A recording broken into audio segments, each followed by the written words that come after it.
So Yes. that was Yes. what he said about these particular coins.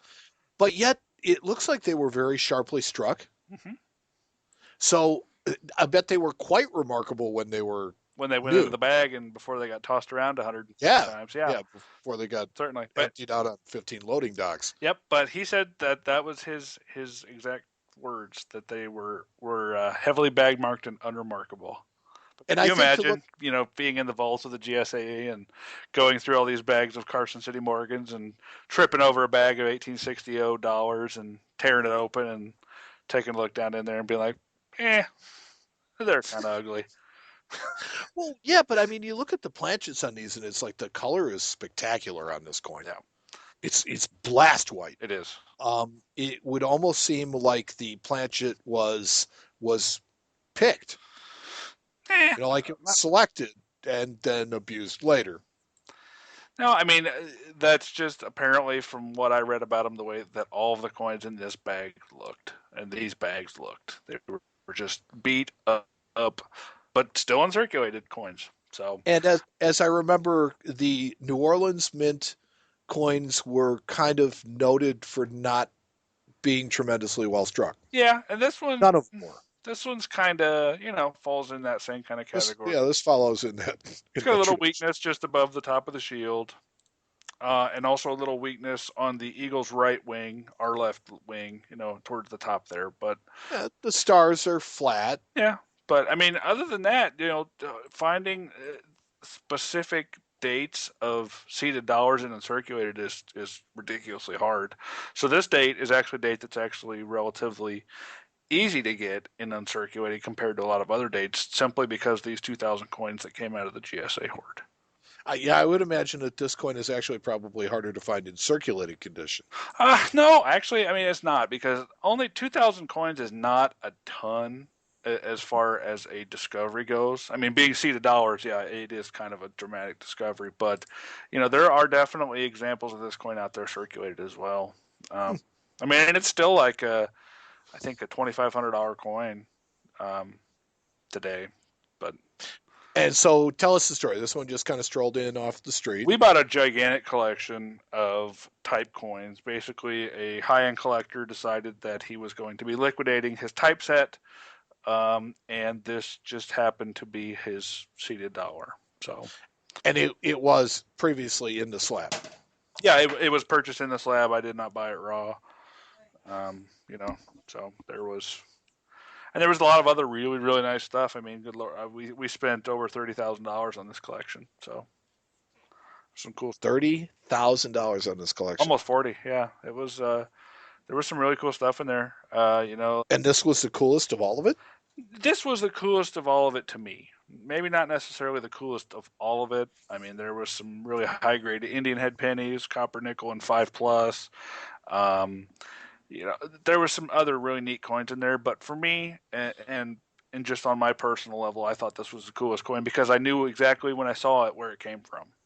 Sure. So that's Yeah, that's why. even from looking at the obverse, you can really kind of Oh tell. yeah, I mean it's beat to death. It's not a pretty coin, but I know No, people this coin almost looks like you took the reeds of another coin and tried to scar it up.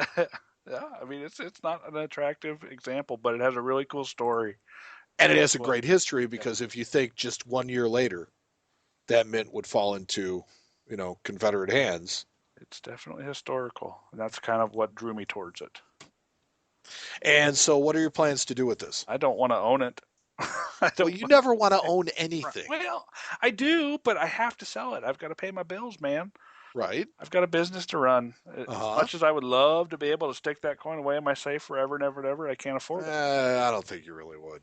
No, I would just for that simple reason of why I picked it, because I like it. I know its history, even though this is a great example of a coin that can talk to me because I just happened to read about this particular group of these that came out. So, the average collector would look at that coin and be like, "Man, that coin's kind of ugly. It's got some pretty heavy bag marks." But I look at that coin and I think, "Yep, that coin was out of those two bags that Q. David Bowers was talking about." So, No, absolutely. And I guess this gives me a little bit different insight into you and what your particular collecting bent is, because I look at this coin kind of like you'd look at I don't know, a 3 pound, rainbow trout. You pick it up, you catch it, you look at it, you pull it out of the water, you go, oh yeah, that's a really nice trout. You unhook it and you set it free. Yeah, That's kind of the way I see this that's the way I coin. look at every coin, Mike. Some trout are just bigger than others. Well, I know that's what I thought So until you told me that you really would kind of like to keep it, and it's like it just seems kind of well, unremarkable. there are a lot. We get a lot of stuff I wish I could afford to keep, but Mike, you have to realize I have 3 children. I have 3 little money pits that just run around my house and do nothing but eat.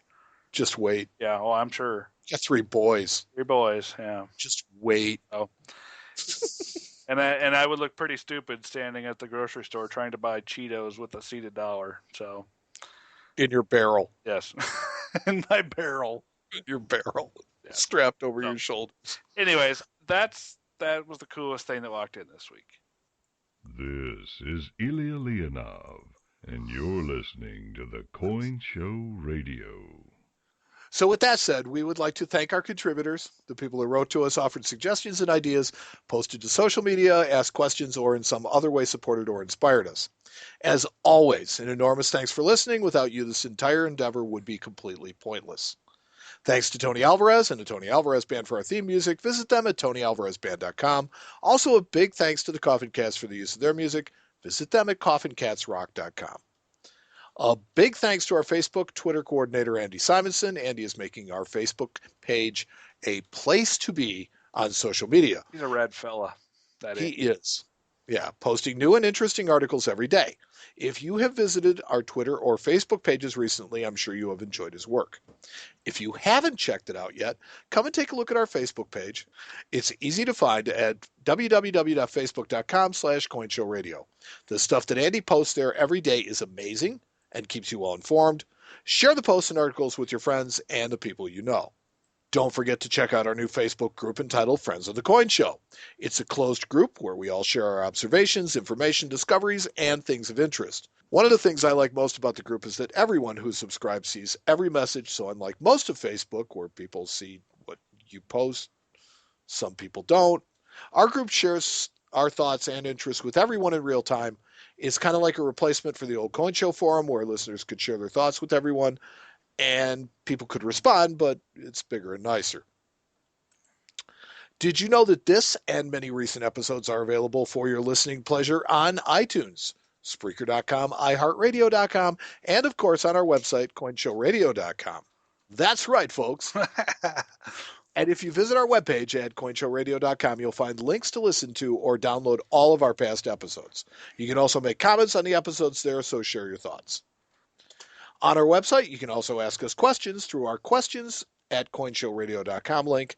You can check current precious metal prices, read the book reviews and recommendations, or see some of the pictures of the cool stuff that walks into Matt's shop. But when I was there this week, I saw something else new on our coinshowradio.com. What have you added now, Matthew? You like that? I do. It's cool, isn't it? I do. I always kind of liked our listener map from the old place. It was very difficult though. The coding was not real great, so No. I found a new one. And basically, what it does is it just logs people where they come from and puts a little red dot on this cool little globe, and it shows us where all of our listeners are coming in from, which is kind of cool. So this is just automatically you don't even have to do anything. You don't have to do anything. You show up at the website, boom. You show up at the website, and we get to see, that 89% of the people that listen to our show are in the United States. But we are a big hit in the Netherlands. Apparently. And over 2% are listening in America's hat. Canada. Well, those must be American expats, because I swear we have to have pissed off every Canadian listener. So. And if not, we've tried. I don't tried. They just don't get the hint. Yeah. So on our website at coinshowradio.com, you'll find links to our social media pages. Please come and look around. Don't just stand there and stare. It's impolite. Okay, you get permission this once. Anyway, go to our website or our social media and share your thoughts with us. Tell us how we can improve your Coin Show Radio experience and make it the best Coin Show Radio you've ever heard. Whichever you do, Share our site, our social media, and our podcast with your friends. It makes you better looking, more appealing to women, and absolutely loaded, filthy rich. Okay, well, maybe not, but at least it'll make you look like Don't lie to them. it'll make you look like the numismatist in your group, and way more in the know when it comes to coins. And God, that's more important anyway. So for the Coin Show, I'm Mike, And I'm Matt. and we'll talk to you next time with more silliness on the Coin Show.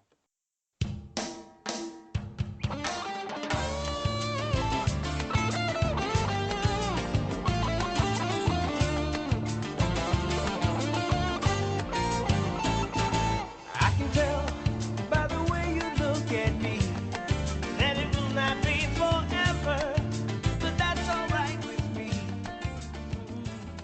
But tonight. You got your soundboard up? I mean, No, are you like, that's kind of like my next move. oh, Lord, What a you're time dragging. there. Dude, it's 9:09. Come on. Wow, he's putting his foot in my ass. Yeah. I'm tired, man. It's just a little bit younger than you, isn't it? It still is younger than me. It will always be younger than me. You little whippersnapper. I love making fun of Yeah, I know you do. 6-year-olds. That's okay. You got to pick your spots, and you got to That's right. enjoy I them gotta while get you my got jabs in while I can. them. Hell yeah, because you know it comes the other way. Oh, I know. I'm waiting for it. Trust me. Damn, that was loud. Let's try that again. Oh, that was loud. You don't. You gotta warn me when you're gonna do that. I almost Dude, that water out of my nose. that never gets old on me. No, I love that. You just gotta tell me when you're gonna do it. 10 years after they do this, What happened? are you done? I didn't even do anything. Okay, It just are you fell. done? With what? Shh. God. Crap-a-lanch.